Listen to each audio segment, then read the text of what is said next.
बिस्मिल्लाहिर्रहमानिर्रहीम। अच्छा गाइस, आज ना मुझे आपसे एक सवाल पूछना है। Have you ever wondered what really happens to the food you eat after it disappears from your plate?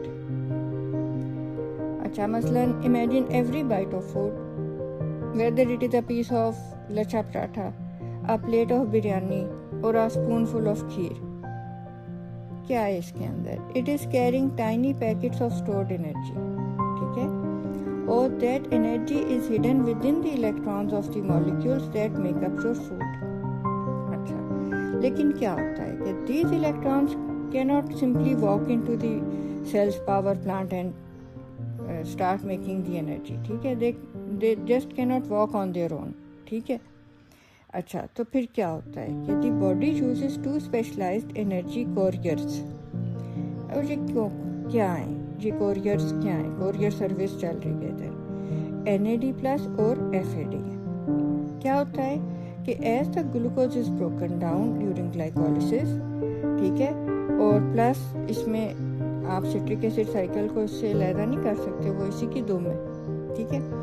तो क्या होगा कि NAD and FAD capture these high energy electrons जो कि आपने खाने में खाए हैं। अच्छा, अब क्या होगा जब वो उनको कैप्चर करेंगे तो in doing so they become NADH and FADH2। अच्छा, तो अब आपको क्या करना है कि you can think of NADH and FADH2 as delivery trucks, ठीक है। These are delivery trucks loaded with valuable cargo, ठीक है। और कार्गो क्या है? उनका इलेक्ट्रॉन्स है। इनका मिशन क्या है? Their mission is to transport the captured electrons from food to the cell's power station, और वो क्या है? माइटोकॉन्ड्रिया। अच्छा, अब क्या होता है कि inside the mitochondrion these electrons जो है ना, ये क्या होगा कि they arrive at a remarkable system, और वो क्या है? That is the electron transport chain. इधर क्या होता है कि the electrons are handed over to series of protein complexes embedded within the inner mitochondrial membrane, ठीक है। अच्छा, अब ये आपको पता है कि जो माइटोकॉन्ड्रिया होता है इसकी दो मेम्ब्रेन्स होती हैं। इनर मेम्ब्रेन इज फोल्डेड, ठीक है, और वो किस में फोल्ड होती है? स्ट्रक्चर्स कॉल्ड क्रिस्टी, ठीक है ना। और उसका फ़ायदा क्या होता है कि उसको एक्स्ट्रा सरफेस एरिया बना रही होती है, ठीक है। अच्छा, अब क्या होता है कि as the electrons travel through the electron transport chain they release energy step by step. अच्छा, अब rather than letting this energy go waste, cell क्या करता है? it uses it to pump hydrogen ions और protons। अब ये किधर से प्रोटॉन्स को पंप कर रहा है? From the mitochondrial matrix into the intermembrane space, means के इसने इनर माइटोकॉन्ड्रियल मेम्ब्रेन में से बाहर फेंक दिए, ठीक है। अच्छा, अब क्या होगा कि gradually protons begin to accumulate outside the inner membrane, ठीक है ना। ये इंटर मेम्ब्रेन स्पेस में आउटर और इनर मेम्ब्रेन्स के बीच में ये एक्यूमुलेट हो रहे हैं। अब क्या होता है कि it creates a concentration gradient plus an electrical gradient, ठीक है। अब जो इनर माइटोकॉन्ड्रियल मेम्ब्रेन है उसके अक्रॉस ये इन्होंने क्रिएट कर दिया है, ठीक है। अच्छा, और जो एनर्जी स्टोर्ड है in this proton gradient it is known as the proton motive force. अच्छा, लेकिन इवेंचुअली क्या होता है कि the protons rush back into the matrix, और वो कैसे जाएंगे? They rush back through a molecular turbine, ठीक है, कॉल्ड द ATP सिंथेस, ठीक है। क्या होता है कि ये इस तरह से है, आप इसको एक टर्बाइन की तरह समझ सकते हैं कि जैसे ही ये स्पिन करेगा it is going to produce ATP, ठीक है। और ATP क्या है? Universal energy currency of the cell है ना, ठीक है। तो क्या होता है कि when you eat a meal, your body isn't simply burning food, it is carefully extracting high energy electrons, loading them onto NADH and FADH2, delivering them to the electron transport chain and using their energy to generate ATP, ठीक है। तो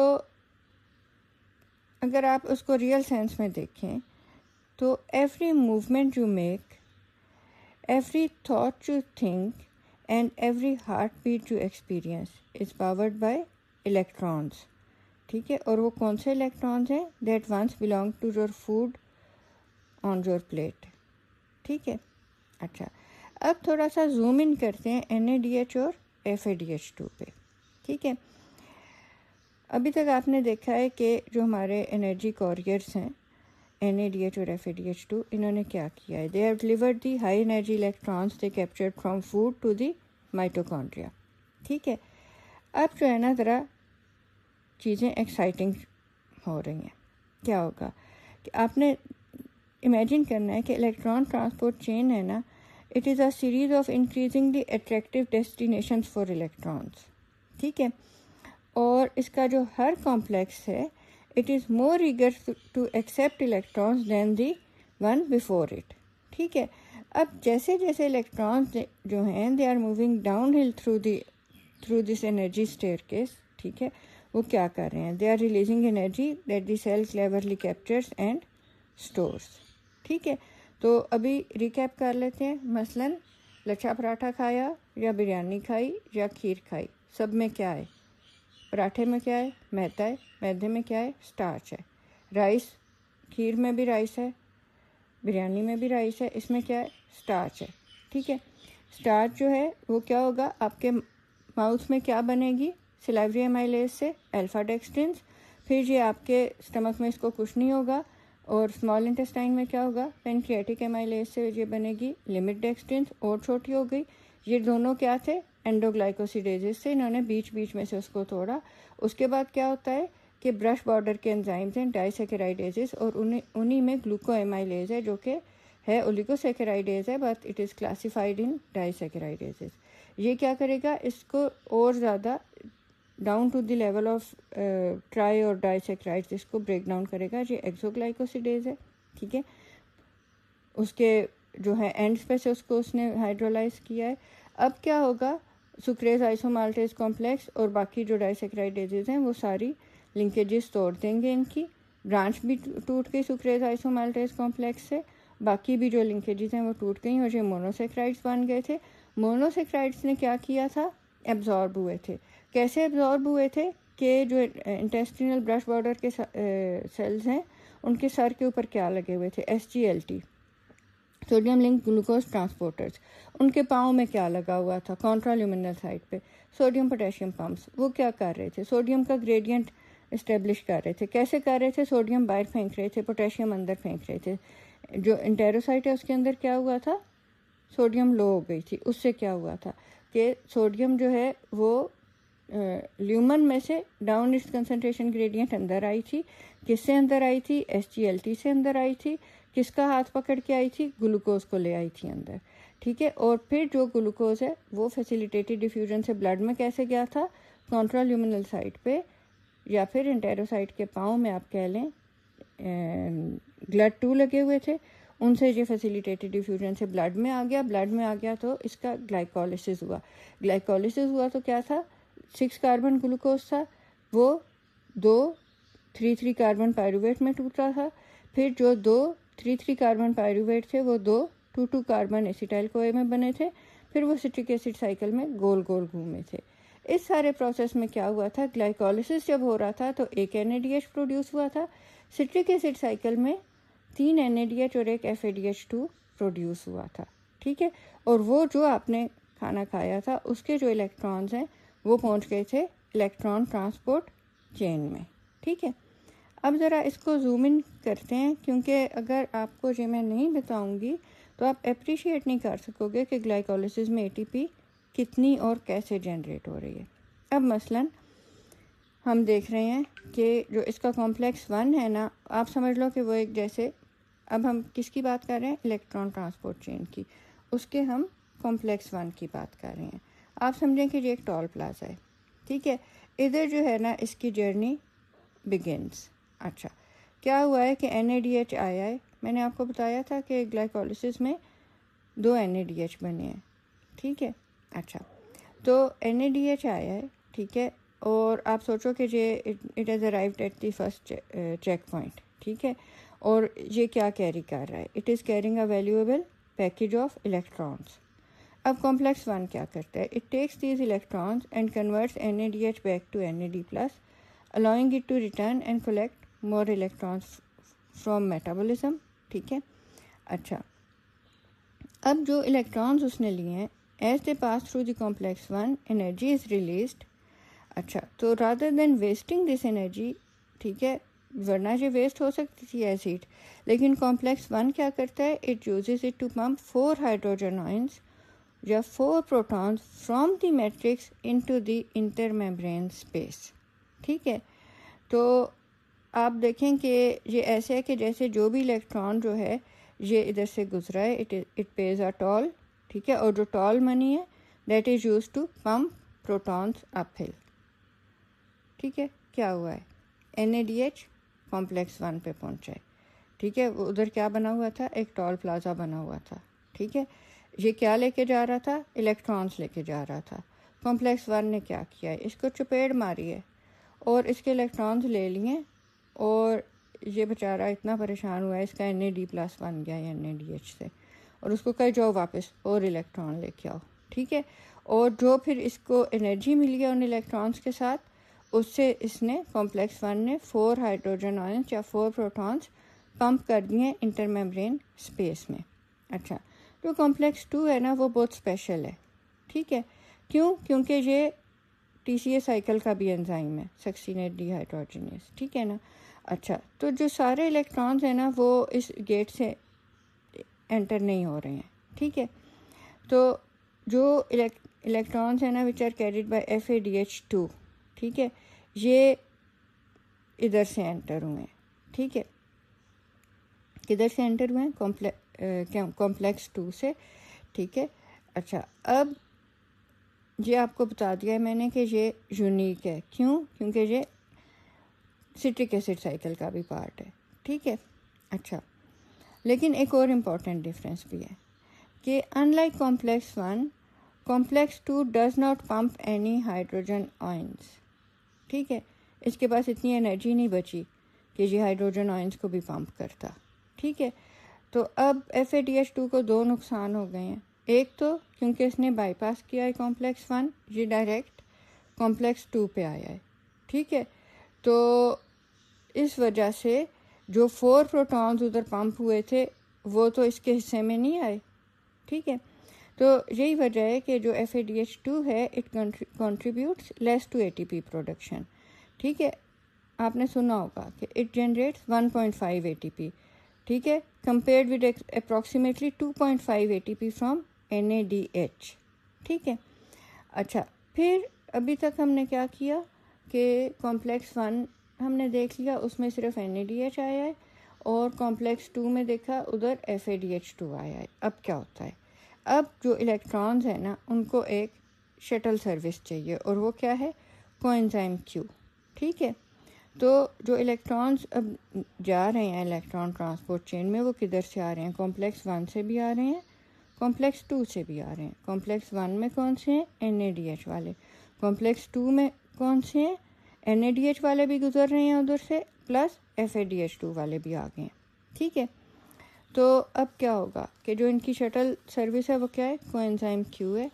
ठीक है, तो ये इसमें enter हो जाएंगे कोएंजाइम Q में, और फिर क्या करेंगे कि कोएंजाइम Q जो है वो एक शटल बस की तरह, it is going to move along the inner mitochondrial membrane. ठीक है, it is going to collect the electrons from complex 1 and 2 and it is going to deliver them to complex 3. ठीक है, अच्छा, अब जो complex 3 है ना, वो भी अब दोबारा एनर्जी काफ़ी रिलीज़ हुई है, और complex 3 is going to pump 4 additional protons into the intermembrane space. ठीक है, तो आपने देखा कि इंटरमेम्ब्रेन स्पेस में जो प्रोटॉन्स का पूल है it is getting larger and larger. ठीक है, अच्छा, अब क्या होता है? कॉम्प्लेक्स 3 के बाद ना, पहले वो एक उनको शटल सर्विस मिल गई थी कॉम्प्लेक्स 1 एंड 2 के बाद कोएंजाइम Q। अब इनको एक शटल सर्विस मिली है साइटोक्रोम C। ठीक है, लेकिन साइटोक्रोम C और कोएंजाइम Q में फ़र्क क्या है? कोएंजाइम Q जो है ना, it travelled with in the membrane, लेकिन साइटोक्रोम सी जो है ना, ये एक स्मॉल मोबाइल प्रोटीन मॉलिक्यूल है, ठीक है, that carries electrons along the outer surface of the inner membrane, ठीक है, और ये किधर ले जाएगा, कॉम्प्लेक्स 4 में। आप समझें कि ये उड़ता हुआ ना चला जाएगा कॉम्प्लेक्स 4 में, ठीक है। अच्छा, तो अब क्या हुआ है कि इलेक्ट्रॉन्स है फाइनली अराइव्ड एट कॉम्प्लेक्स 4, ठीक है। अब क्या होगा कि complex 4 is going to pump 2 more hydrogen ions into the intermembrane space, ठीक है। तो प्रोटॉन ग्रेडियंट जो था वो और ज़्यादा हो गया, ठीक है। अच्छा, फिर क्या है कि अगर तो ऑक्सीजन नहीं है, क्योंकि ऑक्सीजन भी एक स्ट्रॉन्ग इलेक्ट्रॉन एक्सेप्टर है, तो क्या होता है कि इलेक्ट्रॉन ट्रांसपोर्ट चेन जो है वो स्टॉप हो जाती है, ठीक है। फिर प्रोटॉन की पंपिंग भी स्टॉप हो जाती है और एटीपी जनरेशन भी फॉल करती है, ठीक है। तो जो इलेक्ट्रॉन्स इसमें से गुजर रहे हैं, आप समझें जैसे एक बॉल है which is rolling downhill, ठीक है। तो electrons naturally flow toward the molecule with higher electron affinity, ठीक है, इवेंचुअली रीचिंग ऑक्सीजन, ठीक है, which has the strongest pull of all, ठीक है, इसकी बहुत ज़्यादा इलेक्ट्रॉन्स के लिए एफिनिटी है, ठीक है। अब क्या हुआ है कि we have a huge concentration of protons trapped in the intermembrane space, ठीक है, और ये क्या है, ये एक स्टोर्ड एनर्जी की फॉर्म बन गई है, ठीक है। और प्रोटॉन्स क्या चाहते हैं, they desperately want to flow back into the matrix, ठीक है, लेकिन वो किधर से जा सकते हैं वापस, सिर्फ कॉम्प्लेक्स 5 से, जिसका दूसरा नाम है एटीपी सिंथेस। अच्छा, अब जैसे ही प्रोटॉन्स जो हैं they are going to flow through the ATP synthase, ठीक है, तो इसमें जो उसका जो पोर है जिसमें से जो जाना है that is the F naught, और इसकी फिर एटीपी सिंथेस की सेंट्रल शाफ्ट है और प्लस F1 कंपोनेंट्स हैं। ये क्या करेंगे, they are going to rotate like a microscopic turbine, ठीक है। और इससे क्या होगा कि this mechanical movement is going to drive the binding of ADP and inorganic phosphate producing ATP, ठीक है। तो फिर क्या हुआ कि the food you ate donated electrons to NADH and FADH2. Those electrons traveled through complexes 1, 2, 3 and 4, releasing energy that pumped protons into the intermembrane space. और फिर क्या हुआ कि मसलन जो रिजल्टिंग प्रोटॉन ग्रेडियंट था, ठीक है, it stored energy like water behind a dam, ठीक है। फाइनली क्या हुआ कि जो कॉम्प्लेक्स 5 है, जो ATP सिंथेज है, it used the returning flow of protons to spin its molecular turbine and manufacture ATP, ठीक है। तो इन अदर वर्ड्स आप कह सकते हो कि every ATP molecule produced by oxidative phosphorylation is powered by electrons that once belonged to the food on your plate and the oxygen that entered your lungs, ठीक है। अच्छा, अब एक और सवाल पैदा हो गया है कि NADH जो है, अभी हमने बात की थी कि ये 2.5 ATP बनाता है और FADH2 1.5, तो why does NADH produce more ATP than FADH2, ठीक है। तो आप देखें कि we have followed electrons through electron transport chain, ठीक है, plus we have watched protons being pumped across the inner mitochondrial membrane, ठीक है, and we have seen ATP synthase working like a microscopic turbine, ठीक है। लेकिन question क्या है कि why does NADH produce 2.5 ATP while FADH2 produces only 1.5 ATP? अब इसका आंसर जो है ना, it lies in simple accounting.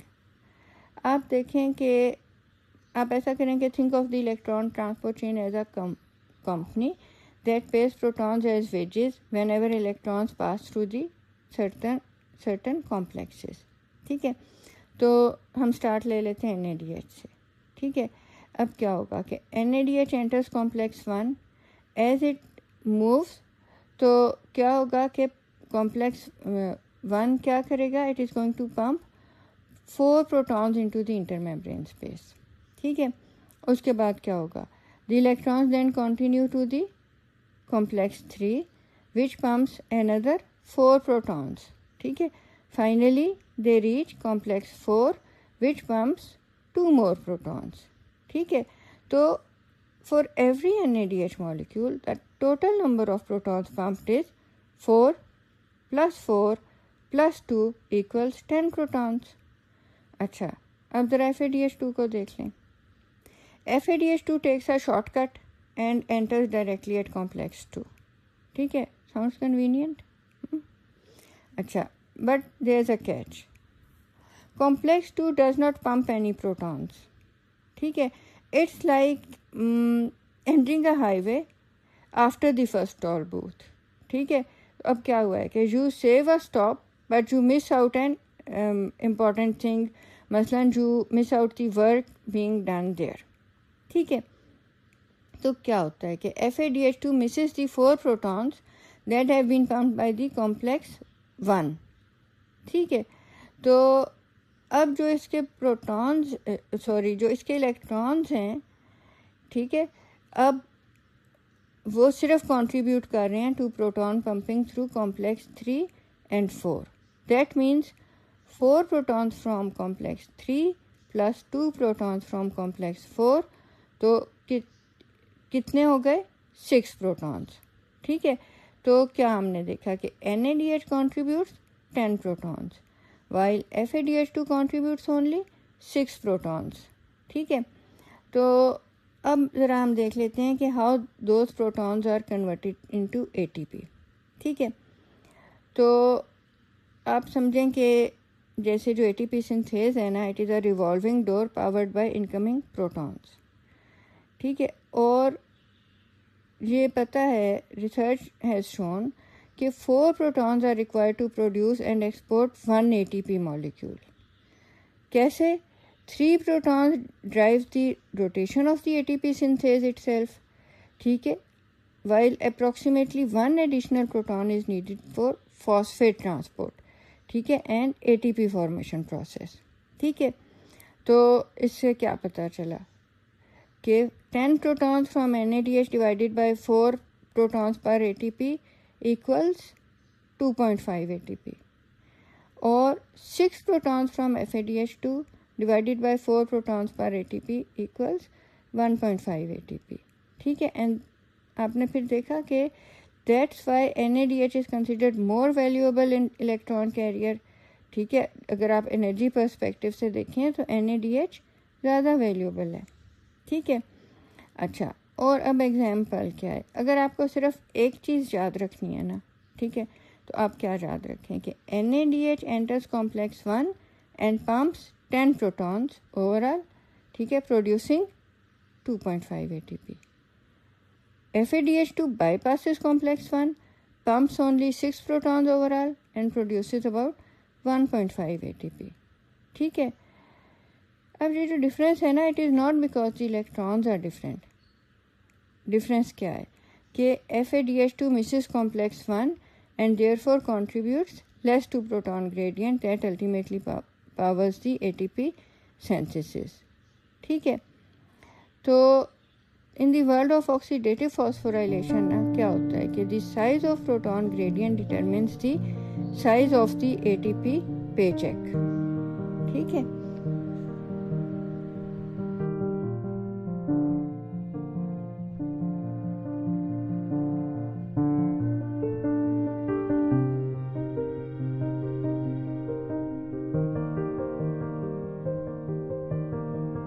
अब जो नेक्स्ट 10 मिनट्स हैं हम क्या करेंगे, we'll follow glucose step by step. ठीक है, और देखेंगे कि ATP किधर यूज़ हो रही है, किधर प्रोड्यूस हो रही है. ठीक है, तो सबसे पहले क्या होता था कि glucose is converted to glucose 6 phosphate.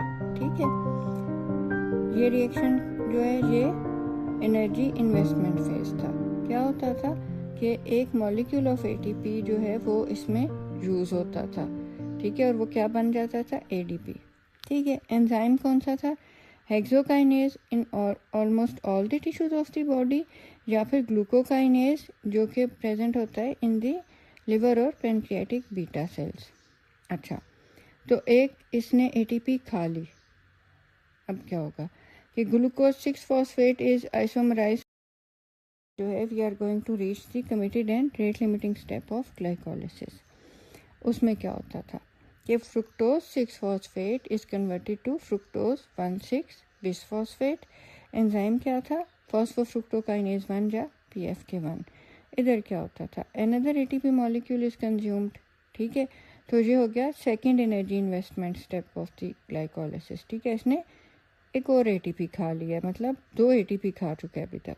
अच्छा, फिर क्या होता था कि जो 6 कार्बन मॉलिक्यूल है फ्रुक्टोज 1,6-बिसफॉस्फेट, ये स्प्लिट होता था इनटू 2 3 कार्बन मॉलिक्यूल्स। एंजाइम कौन सा था? एल्डोलेस। अब क्या बन जाते थे? डाइहाइड्रोक्सी एसीटोन फॉस्फेट और ग्लिसरल एल्डिहाइड 3-फॉस्फेट। ठीक है, और जो है डाइहाइड्रोक्सी एसीटोन फॉस्फेट भी आइसोमराइज हो जाता था रैपिडली इनटू ग्लिसरल एल्डिहाइड 3-फॉस्फेट। तो हमारे पास 2 ग्लिसरल एल्डिहाइड 3-फॉस्फेट आ जाते थे। फिर क्या होता था कि अब ग्लाइकोलिसिस किस में एंटर हो गया? एनर्जी जनरेशन फेज में। ठीक है, इसको हम पे ऑफ फेज भी कहते हैं। ठीक है, क्या होगा कि जो एक मॉलिक्यूल है ग्लिसरल एल्डिहाइड 3-फॉस्फेट का, ये ऑक्सीडाइज होगा प्लस फॉस्फोराइलेट होगा टू फॉर्म 1,3-बिसफॉस्फोग्लिसरेट। ठीक है, एंजाइम कौन सा है?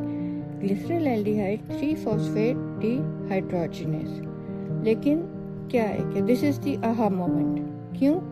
क्योंकि अब जो है for the first time in glycolysis NADH is generated. ठीक है, तो आपने देखा कि क्योंकि 2 मॉलिक्यूल्स अब पैरेलल रन कर रहे हैं ना, side by side, glyceraldehyde three phosphate के, तो इसका क्या मतलब है कि 2 NADH जो है मॉलिक्यूल्स जनरेट हो गए हैं। और ऊपर मैंने आपको बताया था कि ये फिर इलेक्ट्रॉन ट्रांसपोर्ट चेन में जाके एनर्जी बनाते हैं। ठीक है, अच्छा, फिर इधर एक और भी की पॉइंट है। क्या है कि एक हाई एनर्जी फॉस्फेट बॉन्ड जो है वो इसमें ऐड हुआ है विदाउट यूजिंग ATP। अब इसने ATP नहीं खाई, लेकिन इसके अंदर एक आपने देखा फॉस्फेट और अटैच हो गया। ठीक है, तो इसका क्या मतलब है कि इस स्टेप ने कैप्चर किया एनर्जी कैसे? जो ऑक्सीडेशन कर रहा था उसके थ्रू, और इसने इसको स्टोर किस में कर लिया? NADH, और जो इसने हाई एनर्जी फॉस्फेट बॉन्ड लिया है। ठीक है, तो अब जो है ये प्रिपेयर कर रहा है पाथवे को for ATP production in the next reactions. ठीक है, तो अब आ गया ATP generation phase of glycolysis. अब ये जो 2 इसमें मॉलिक्यूल्स बने हैं ना 1,3-बिसफॉस्फोग्लिसरेट के, ठीक है, ये आप समझें कि ये 2 इसके कमाऊ पुत बन गए हैं। ठीक है, अब जो तो जिनको पंजाबी पता है उनको शायद पता हो कि कमाऊ मीन्स जो अर्न करे, जो पैसे लेके आए। पुत मीन्स पुत्र नहीं कहते पंजाबी में बेटे को, तो मतलब ये कमाऊ पुत बन गए हैं। 2 1,3-बिसफॉस्फोग्लिसरेट 2 कमाऊ पुत हैं। ये क्या करेंगे? ये डोनेट करेंगे फॉस्फेट ग्रुप टू ADP, और क्या बन जाएगी? ATP। जो एंजाइम है जो कि ये रिएक्शन कैटेलाइज करेगा that is the phosphoglycerate kinase. ठीक है, और इधर क्या हुआ है? ये सबस्ट्रेट लेवल फॉस्फोराइलेशन हुई है। क्यों? क्योंकि ATP is produce directly from a metabolic intermediate. ठीक है, ये कोई इलेक्ट्रॉन ट्रांसपोर्ट चेन ने नहीं इसको बना के दी। ठीक है, अच्छा, और अब ये दोनों क्या बन गए हैं? 3-फॉस्फोग्लिसरेट। ठीक है, पहले ये क्या थे? 1,3-बिसफॉस्फोग्लिसरेट। अच्छा, तो अब ये आपने याद रखना है कि क्योंकि 2 1,3-बिसफॉस्फोग्लिसरेट जो हैं वो बने हैं 3-फॉस्फोग्लिसरेट, तो 2 ATP मॉलिक्यूल जो हैं वो इधर जनरेट हुए हैं। ठीक है, अच्छा, तो अब क्या हुआ? शुरू में इसने कितनी ATP खाई थी? 2 ATP खाई थी ना इसने। अब 2 ATP इसको मिल गई हैं। ठीक है, तो क्या हुआ कि जो ये 2 ATP मॉलिक्यूल्स हैं, this will compensate for the ATP that was consumed earlier. ठीक है, during the energy investment phase. ठीक है, तो अब जो है वो नेट गेन नेट लॉस 0-0 हो गया है ना। ठीक है, अच्छा, अभी अगेन जो है ना ग्लाइकोलिसिस, अब जो है इसमें एक फाइनल ATP प्रोडक्शन स्टेप आना है। क्या होगा कि जो 3-फॉस्फोग्लिसरेट है, ठीक है, that is going to be converted to two phosphoglycerate. Enzyme कौन सा है? Phosphoglycerate mutase. अच्छा, इसमें तो कुछ भी नहीं हुआ, बस एक रीअरेंजमेंट हो गया ना। फॉस्फेट ग्रुप जो है उसने अपनी सिर्फ पोजीशन शिफ्ट कर ली है। और अब आता है इनोलेज। ये क्या करता है? एक तो ये वाटर मॉलिक्यूल रिमूव करता है 2-फॉस्फोग्लिसरेट में से। ठीक है, और ये क्या बना देता है, फॉस्फोइनोल पायरूवेट। ठीक है, अब ये क्यों इम्पोर्टेंट है, ये एक और आहा मोमेंट है। ठीक है, ये अगेन एक इधर एक नहीं दो कमाऊपुत और बने हैं इधर। ठीक है, पहले कौन से बने थे, 1,3 बिसफॉस्फोग्लिसरेट। ठीक है, अब अगेन कौन से बनाए, फॉस्फोइनोल पायरूवेट। क्यों, क्योंकि इसके पास एक हाई एनर्जी फॉस्फेट बॉन्ड है। ठीक है, और ये one of the highest energy intermediate है इन मेटाबॉलिज्म। अब क्या होगा कि ये जो एनर्जी रिच मॉलिक्यूल है, now it is ready to donate its phosphate group. ठीक है, अब ये फाइनल स्टेप ऑफ ग्लाइकोलिसिस है और ये क्या करेगा, एटीपी जनरेट करेगा। ठीक है, तो जाहिर है कि दो फॉस्फोइनोल पायरूवेट्स दो एटीपी जनरेट करेंगे। ठीक है, और इसने क्या किया कि इसने अपना हाई एनर्जी फॉस्फेट ग्रुप जो है वो किसको ट्रांसफ़र कर दिया, एडीपी को, ताकि वो एटीपी बन जाए।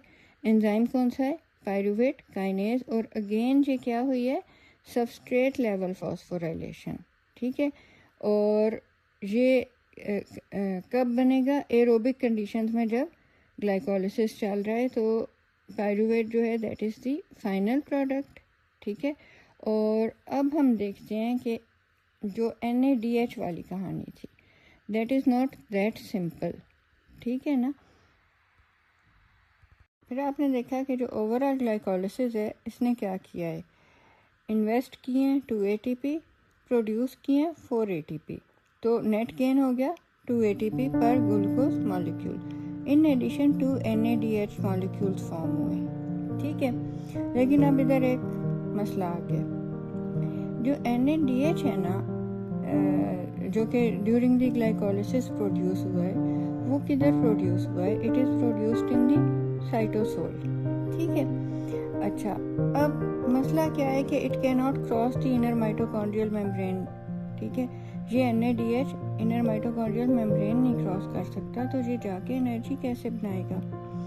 अच्छा, तो इसके लिए जो है ना, अब सेल्स भी स्मार्ट है, ये क्या करते हैं, दे यूज ग्लिसरॉल 3 फॉस्फेट शटल।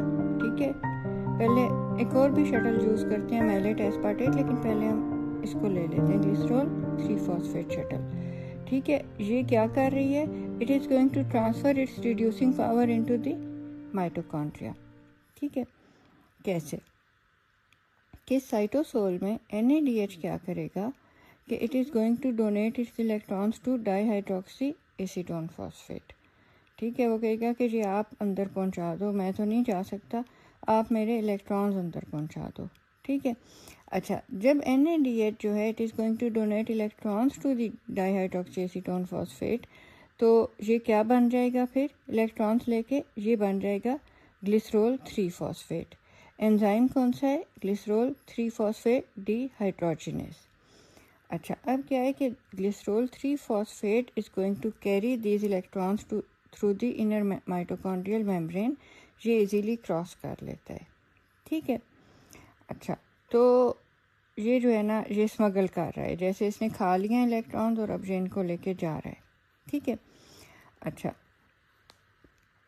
तो आपने देखा कि क्या हुआ है, साइटोसोल में NADH ने डोनेट किए हैं इलेक्ट्रॉन्स। ठीक है, क्या बना दिया है DHAP का, ग्लिसरॉल 3 फॉस्फेट।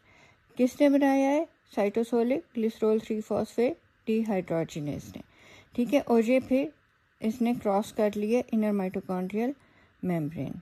अच्छा, अब ये क्या हुआ है कि it is inside the mitochondria.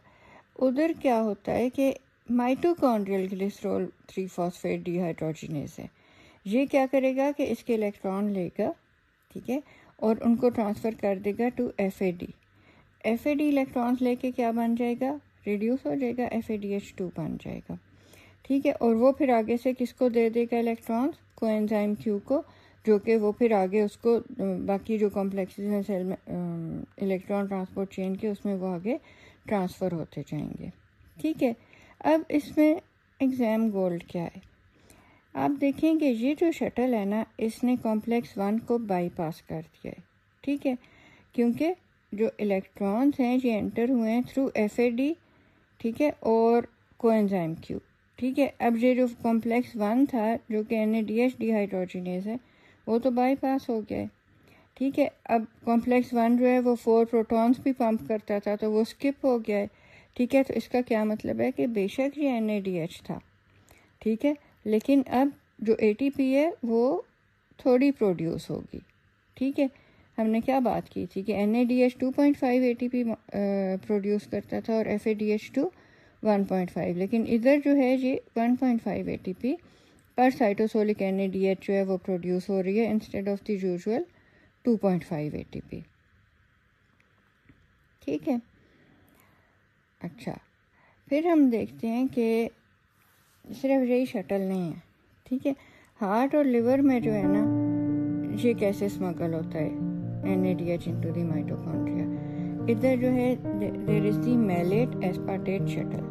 ठीक है, तो अब क्या हो रहा है कि its electrons are transferred indirectly using the malate में बैठ के पहुंच जाएंगे जो माइटोकॉन्ड्रिया में NADH के इलेक्ट्रॉन्स। ठीक है, मैलेट इनको खा लेगा और इनको अपने पेट में रख के स्मगल करके माइटोकॉन्ड्रिया में पहुंचाएगा।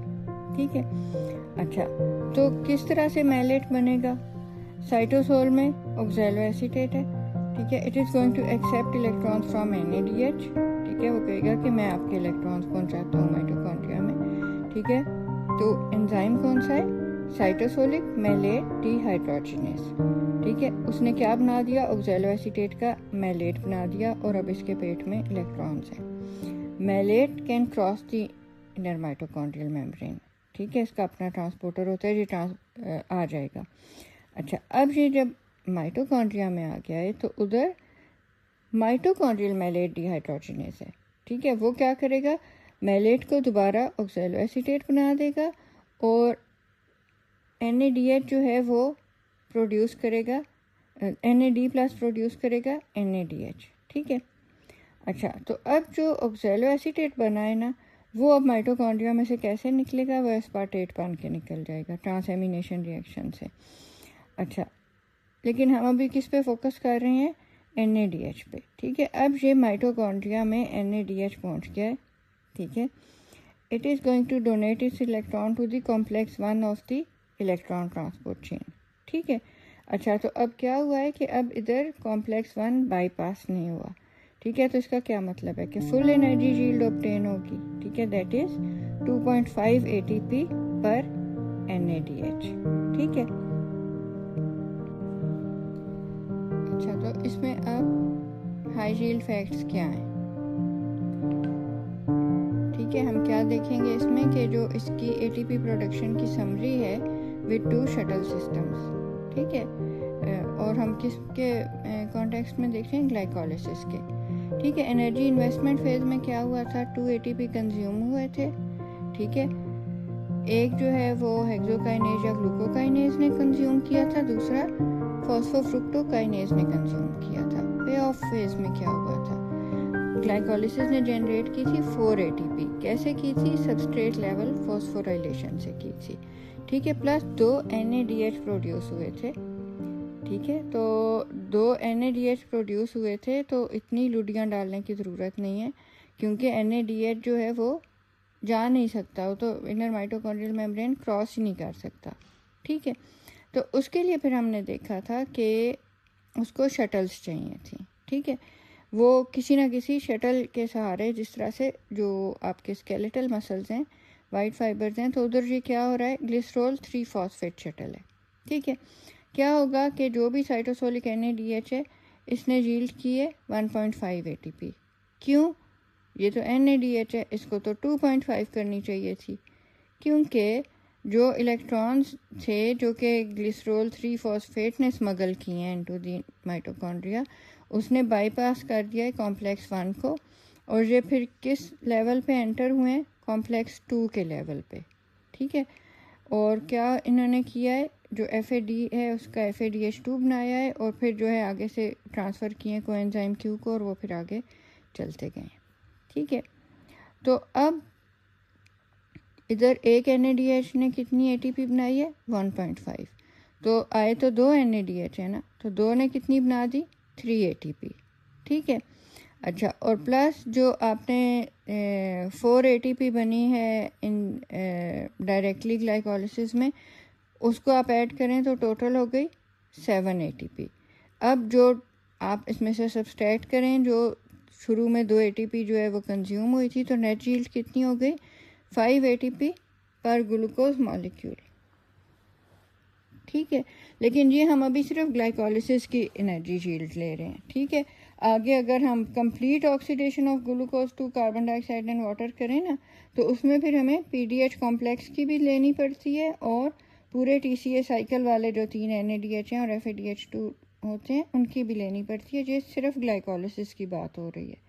ठीक है, अच्छा, इन कंट्रास्ट जो मैलेट एस्पार्टेट शटल है उसमें क्या हुआ है कि इलेक्ट्रॉन्स एंटर हुए हैं माइटोकॉन्ड्रियल NADH के थ्रू, किसमें? कॉम्प्लेक्स 1 में। ठीक है, अच्छा, तो अब जो है इधर NADH ने प्रोड्यूस किए 2.5 ATP। ठीक है, तो अब एक NADH ने 2.5 किए, 2 NADH आए हैं तो वो 5 ATP करेंगे। ठीक है, प्लस 4 ATP जो है वो एनर्जी जनरेशन फेज में जो उसके कुमाऊ पुत्र आए थे उन्होंने बनाई थी। ठीक है, तो टोटल 9 ATP हो गए। फिर आपको सब्सट्रैक्ट करनी है जो शुरू में 2 ATP डाले थे, तो नेट यील्ड कितनी हो गई? 7 ATP पर ग्लूकोज मॉलिक्यूल। तो ये मैलेट एस्पार्टेट शटल जो है वो हार्ट में, लिवर में उधर एक्टिव होती है, तो उधर आपका जो ग्लाइकोलिसिस वाला NADH है वो कितनी एनर्जी दे रहा है? 2.5 ATP पर NADH। जबकि अगर वो ग्लिसरॉल 3 फॉस्फेट शटल को चूज़ करके माइटोकॉन्ड्रिया में जा रहा है तो फिर वो 1.5 ATP पर मॉलिक्यूल ऑफ NADH दे रहा है। अच्छा, एनारोबिक ग्लाइकोलिसिस में क्या होता है? कि ऑक्सीजन अवेलेबल नहीं है। अच्छा, क्या होगा कि ग्लाइकोलिसिस पायरूवेट तक चलेगा और फिर पायरूवेट लैक्टेट में चला जाएगा। फ़र्क क्या है? अगर ऑक्सीजन अवेलेबल होती तो पायरूवेट को एसिटाइल को ए बनना था माइटोकॉन्ड्रिया में और इसको फिर सिट्रिक एसिड साइकिल में घूमना था और NADH और FADH2 को इलेक्ट्रॉन ट्रांसपोर्ट चेन में जाना था। अब ये सब कुछ नहीं होगा। ठीक है, तो अब इसकी एनर्जी यील्ड क्या है कि शुरू में 2 ATP उसने कंज्यूम किए हैं एनर्जी इन्वेस्टमेंट फेज में, जब ग्लूकोज 6 फॉस्फेट बनाए और फ्रुक्टोज 1,6 बिस फॉस्फेट बनाए। उसके बाद एनर्जी जनरेशन फेज में फर्स्ट स्टेप पे जब 2 ATP बनेंगे, ये जो है 1,3 बिस फॉस्फोग्लिसरेट के लेवल पे जब, तो उसमें क्या होगा कि 2 ATP बने तो वो जो 2 ATP कंज्यूम हुए थे वो बैलेंस हो गए। अच्छा, फिर जो पायरूवेट काइनेज वाले स्टेप है इसके ऊपर अगेन 2 ATP जनरेट होते हैं, तो बस वही ATP 2 जनरेट होंगे। और RBC में भी यही हो रहा होता है कि एनारोबिक ग्लाइकोलिसिस हो रहा होता है, उसमें ये नहीं है कि ऑक्सीजन नहीं है, उसमें माइटोकॉन्ड्रिया ही नहीं होता। ठीक है, तो एनारोबिक ग्लाइकोलिसिस की जो नेट यील्ड है दैट इज़ 2 ATP। क्यों? क्योंकि ना तो माइटोकॉन्ड्रिया है और ना फिर NADH माइटोकॉन्ड्रिया में जा सकता है। ठीक है, क्योंकि बाकी जो ATP थी वो माइटोकॉन्ड्रिया में बन रही थी, NADH और FADH2 बनाते थे।